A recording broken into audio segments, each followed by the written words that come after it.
Live from the CBS Broadcast Center in Philadelphia, this is CBS3 Eyewitness News at 5.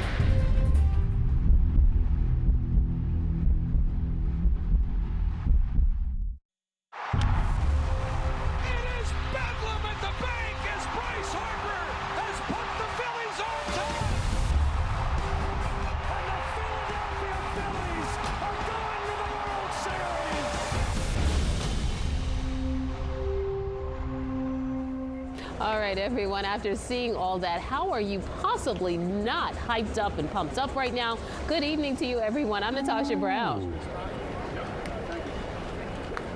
Natasha, Ukee's heart is still racing. That was wonderful. Oh, my goodness. I'm Ukee Washington, live here at Minute Maid Park in Houston, Texas. It is on. I was feeling it. I was feeling it all the way down here in the Southwest. Game 1 of the World Series.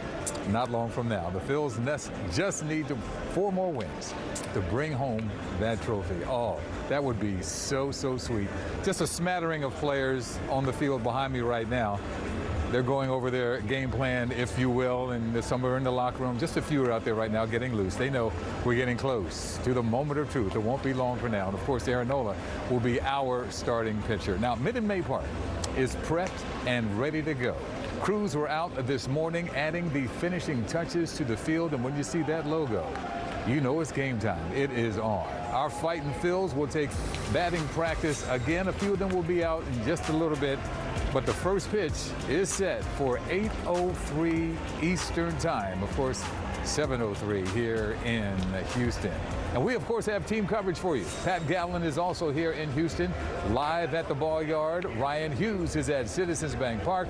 Well, let's begin with Sports Director Don Bell right there in the studio on what everyone can expect tonight from Aaron Nola. We say, D-Big. Ukee, listen, Aaron Nola has played in the World Series before, but that was the College World Series when he was back at LSU. This is literally a whole different ball game. Here's something to look for tonight. Nola pitched at Minute Maid Park just 25 days ago in the regular season. He tossed 6 2/3 innings of shutout ball against those Astros. That win clinched a playoff spot for the Phillies, their first since 2011. So when Nola steps on the mound tonight, he knows what to expect. It's nice to be able to pitch on this mound for the first time, the last time we were here, just to kind of get a feel for it and know how it holds up. So I think that's an advantage to that part. But I mean, obviously, like you said, it's a different stage of when the last time we played here. It's a good team that we're playing against, so and we are too. Well, Nola gave up 6 earned runs against the Padres in his last outing, but outside of that, he's been phenomenal in the playoffs. Now, I think most people will agree that Houston's lineup is the toughest Nola and the Phils will face so far. And there's one guy in particular that local baseball fans will notice. Pat Gallen joining us live from Minute Maid Park with more. PG. DB, yeah, Philadelphians don't want to give the Astros any love right now. They are the enemy for the next week or so. However, a kid from our own backyard is doing big things here in Houston. In fact, he is the starting center fielder for the Astros. He hit 2 home runs in the ALCS sweep over the Yankees. Westchester native Chas McCormick playing a huge role in Houston right now. He's become a fan favorite thanks to the Chas Chomp, but McCormick probably isn't a household name. He was barely recruited out of high school at Henderson in Westchester. But it's not how you start, it's how you finish. And he gets to face off against the team he grew up rooting for in the World Series. I'm really excited, and just being able to play these guys and never playing in Citizens Bank Park and being able to play in Citizens Bank. Never played there yet. Yeah, so playing the World Series there, I can't wait to see it. It's kind of I'm gonna be speechless, like in the middle of it. But I'm gonna try and enjoy every second of it. You know, being the present moment as much as possible, because this could never happen again. Astros Phillies.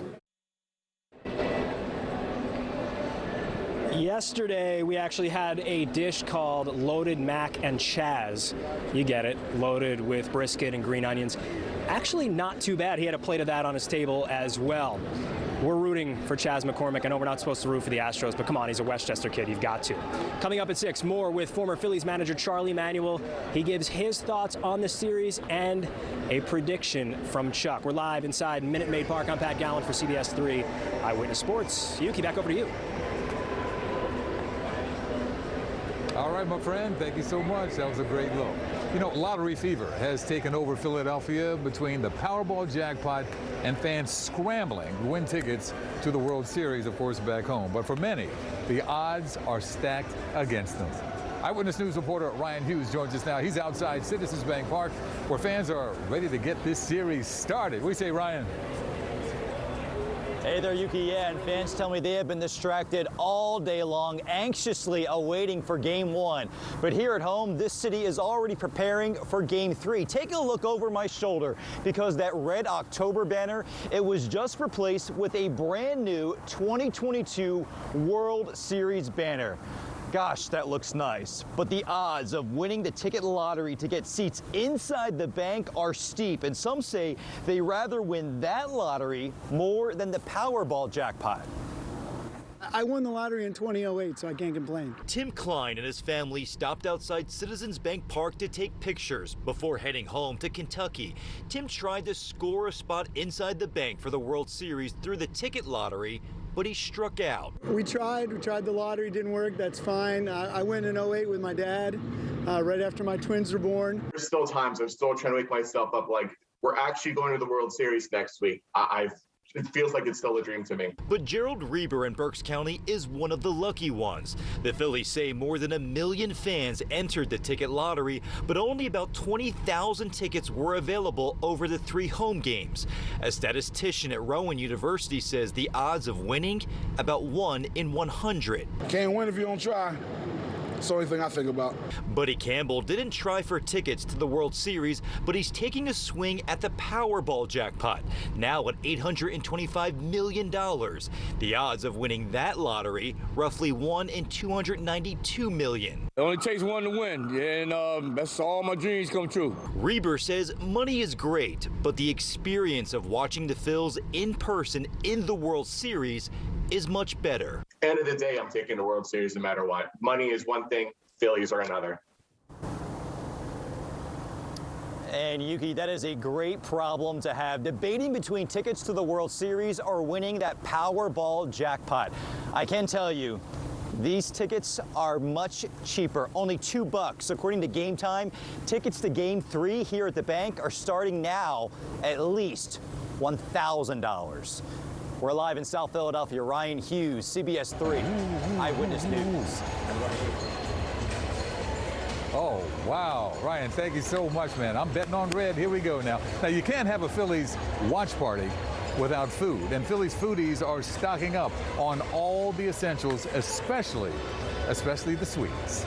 At Locals Bakery in Hatboro, people are picking up themed cupcakes, cookies, and donuts, all the great treats. The bakery tells us a cake shaped like Bryce Harper's jersey is a favorite, big time.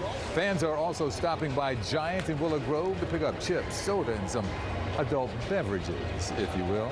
You got it? We got some snacks. I got some pulled pork in the crock pot already. Got some meatballs, bunch of Halloween flavored treats and snacks and desserts.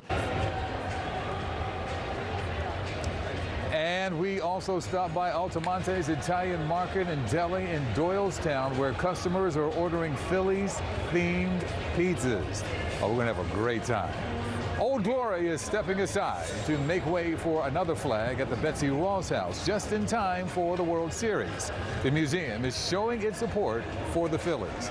They raised this flag this morning, and it will remain in the courtyard through the series. They're also offering a special deal to all the fans. Anyone wearing Phillies gear gets $1 off admission.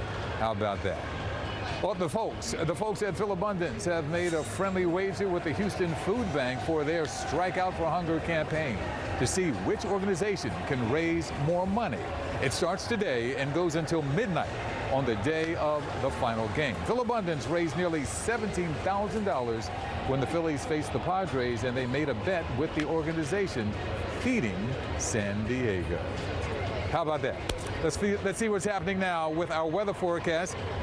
Kate Bilo joins us now, and Kate, about an hour ago, it was raining cats and dogs above this roof. We all could hear it here in the stadium, and the stadium was leaking a little bit. The leaks have stopped. There are no windows, so I can't tell what's going on outside. Give us that forecast for game time for folks coming in and in our region. How you doing? All right. Hey, Ukee. Yeah, the leaking does not surprise me because, like you said, very heavy downpours, heavy thunderstorms just rolled through the Houston area. It looks like that is going to be the worst of it, though the Houston area not out of the realm of possibility that you pick up another shower this evening. Of course, under the roof, it shouldn't be an issue. I don't think you'll see anything heavy enough to cause that roof to leak anymore. You can see that first band of storms just now pushing toward Galveston, pushing over the bay and out eventually into the Gulf of Mexico. There are still some showers on the back edge of this, though. In fact, as we take you through future weather, you can see by 7, 8 o'clock as the game gets underway, another light band of showers will develop over Houston. By the time the stadium empties tonight, most of those should be pushing out as well. So the worst has ended for Houston. Under the roof, it's definitely climate controlled, but outside tonight, 67 degrees, still a spotty shower. Tomorrow, a much nicer night, partly cloudy, 64 degrees. Coming up, I'll have the forecast for the games here in Philadelphia. Whether we could see rain for Game 3, that's coming up. Natasha, back to you. All right, Kate, thank you so much. And our coverage fighting to the finish. It does continue at 6:30. Ukee Washington will take us through tonight's lineup. Don Bell has a look at this magical Phillies run, and then Pat catches up with Phillies legend Larry Boa. Plus, we're going to hear from a Westchester couple whose son plays for the Astros as well. Again, that's at 6:30, followed by the evening news at 7. Stay with us, everyone. Still lots more ahead here on Eyewitness News with less than 2 weeks to go to the midterm elections. Senate Democratic candidates are zeroing in on Philadelphia. I'm Jasmine Payune, and coming up, I'll have why and response from voters who say their minds are made up.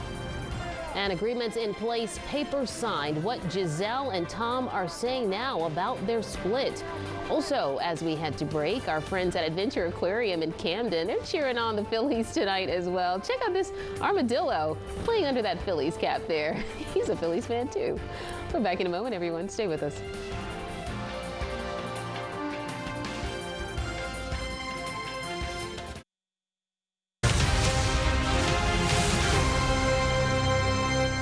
Well, President Biden is expected to arrive at Philadelphia International Airport within the hour. He will then head to the convention center where he and Vice President Harris will actually go to the Pennsylvania Democratic Party event supporting Pennsylvania gubernatorial candidate Josh Shapiro and U.S. Senate candidate John Fetterman. Now, Fetterman was endorsed by a group of black clergy just this afternoon, and Eyewitness News reporter Jasmine Payute has that story from West Philadelphia. With Election Day right around the corner, it seems just about everywhere you look, there's a reminder to vote and who to vote for. This is the only way we're going to change the world. From rallies in Center City to West Philadelphia, where the black clergy of Philadelphia and vicinity announced the endorsement of U.S. Senate Democratic candidate John Fetterman. And your support can very much make the difference between sending us to D.C. or somebody that just doesn't have any understanding. Fetterman, who is recovering from a stroke, spoke at the Blue Brook restaurant on Friday. Supporters say his health is not a setback. A recovering Fetterman is more beneficial to us than our healthy eyes. That means that even though John Fetterman may have some health issues, his health issues will not impede his ability to work on behalf of black and brown folk. According to a recent CBS News Battleground Tracker poll, the gap is narrowing between Fetterman and Republican challenger Mehmet Oz. He's now polling at 51%, while Oz is at 49% among likely voters. In a statement, a spokesperson for Dr. Oz responded to the appearance by saying, in part, "There's no distracting from Fetterman's dangerous agenda as the momentum in this race continues to shift and Pennsylvanians rally behind Dr. Oz's message of restoring balance to Washington. Opinions mixed among likely voters if last-minute efforts will make a difference. I find it fascinating that people can go this far into the process and be undecided. So regardless of who you support at this time, you're not paying attention if you don't have your mind made up by now. Right now, it's a little shaky about who may actually do good for our city with all the things that's going on. So I think we still can be swayed. The president of the Black Clergy says while they are endorsing Fetterman, he's encouraging everyone, regardless of party, to exercise their right to vote. In West Philadelphia, Jasmine Payute, CBS3 Eyewitness News. Well, if you do have any questions about the election, the candidates, the issues, or polling places, just check out our voter guide on CBSPhiladelphia.com. We've got everything that you need to know right there just ahead of Election Day coming up on November 8th. All right, and meteorologist Kate Bilo has everything we need to know about this forecast. We're still tracking the forecast there with Ukee and everybody in Houston. Yes. We've got the Eagles here this weekend. Lots going on, Union. I'm wearing the Eagles green today. You've got Eagles green to balance us all out? Yes, I'm trying to represent another great team. Yeah. We have so much. I feel like our whole weathercast was just sports today. We have Friday Night Lights. We have college football. We have Phillies. We have Union. We have Eagles. I mean, it's just going to be a big weekend. It is an exciting weekend, too. A very exciting weekend. And the weather, of course, plays a big role in how much people will get to enjoy it. And it does look like most of the weekend is going to be absolutely fine weather-wise and very seasonable for the time of year. We are going to see a few more clouds out there Sunday, kind of like what we see out there today. We had more sunshine early today, and now it has started to cloud over just a little bit. You're looking at a live look at Cape May right now. Nobody on the beach. It's always sad to kind of see that when the umbrellas disappear for the season, and not many people out walking on the shoreline or on the promenade today. Kind of gloomy. And it's looking a little overcast in Philadelphia. Still seeing some filtered sunshine here this afternoon. It is dry for now and should stay dry until Monday. And of course, therein lies the problem, because I don't know if you've heard, but we've got a pretty big game here on Monday. It is looking more like showers and not just a steady, heavy rain. So does look like they'll get the game in unless things drastically change as of now. We'll time those out in just a moment. Let's start with current conditions. It's a little chilly outside. It's 57 degrees. The clouds have come in, and once they did, they pretty much cut off any heating. The temp was rising, and then it just stopped rising. Winds are out of the east-southeast about 7 miles per hour, and you can see the clouds overhead. But this bank of clouds really is going to push out as we go through the overnight hours, and we are going to see things clear up by tomorrow. And it looks like a beautiful, sunny Saturday. If you're headed to some high school football games tonight, it's going to be pretty nice for it. Definitely football weather. You'll definitely want the hoodie or the coat. 53 degrees at kickoff for high school football, in the low 50s by the fourth quarter, with clouds dissipating just a little bit later on tonight. Our overnight low in Philadelphia is 42 degrees, clouds thinning out, chilly and calm. And tomorrow across the region, pretty fantastic fall day, one of the final days of October, where it's 62 in Philadelphia, 61 down the shore, and 60 in the Lehigh Valley, maybe just a couple of degrees below average. Lots of college football as well. Penn State at home. This is a big must-win game for my Penn State Nittany Lions. 54 degrees in Happy Valley. Lincoln taking on Virginia State. That's at 1 o'clock, 58. Nice day for Villanova football. And Delaware State has homecoming tomorrow, 60 degrees as they take on NC Central. So let's talk about this Phillies forecast, right? Here's your World Series storm. That's what brought these thunderstorms and heavy rain to Houston this evening. That is going to move out by tomorrow night. So very likely, I think we'll have that roof open tomorrow. Just a few clouds, but the rain is out of here. What are the chances, though? This same storm slowly moves right into our area for Monday. Now, what you're looking at here is kind of a low resolution image, so I know this looks like a lot of green. What this is going to be is more spotty showers Monday evening. It may end up being a lot like last Sunday's game. If hopefully they get the game in, there will be some shower opportunities, so definitely bring the poncho. Tuesday, morning shower, and then by game time, it does look like it clears out. So just a quick rundown of 3, 4, and 5 next week. Shower chances best on Monday. Tuesday night clears out, and boy, is it mild as well. And then a beautiful night Wednesday night, 64 degrees and mainly clear if we need the Wednesday game, of course. Your next 7 days from Next Weather, look at all those sports logos. 62 for Saturday, nice for the Eagles and the Union on Sunday. Shower chances Monday, but then Tuesday dries out. Wednesday's mild and beautiful, and we'll keep it nice for Thursday and Friday. Of course, the Eagles on Thursday are not at home, but we'll be cheering for them anyway. Natasha, we'll send it back over to you. All right, Kate, thank you so much. Well, the DRI Life Foundation is working to help children and families staying at Ronald McDonald House. 600 attorneys with the organization gathered at the Philadelphia Marriott today for their annual meeting. Today, they put together kits that include toiletries and coloring books for those who stay at the Ronald McDonald House. Now, they created nearly 2,200 very nice kits. Stay with us, everyone. Still ahead on Eyewitness News now. It is official. A supermodel and an NFL star quarterback are done. And this. A singer who electrified early rock and roll has passed away. That story and much more when we come right back. Stay with us. Well, Jerry Lee Lewis, the rock and roll pioneer whose success was followed by scandal, has passed away.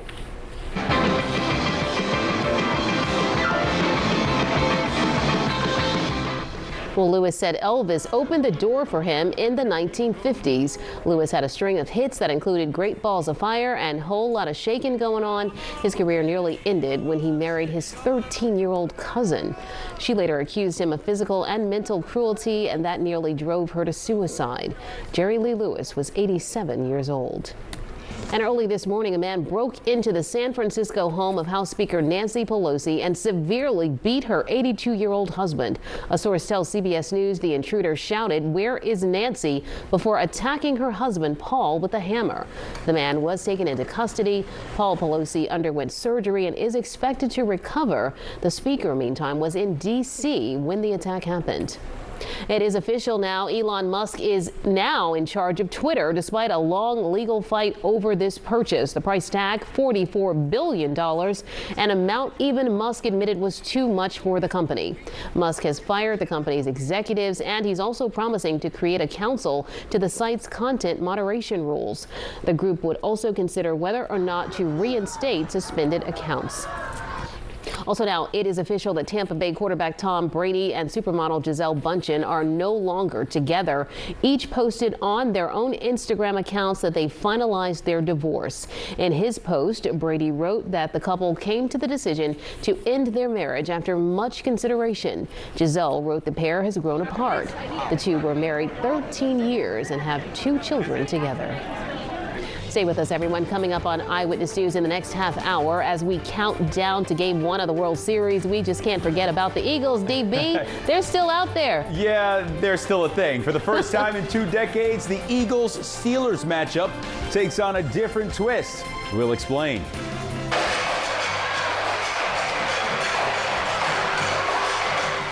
And speaking of those birds, we're going to show you where Eagle spirit is already flying high.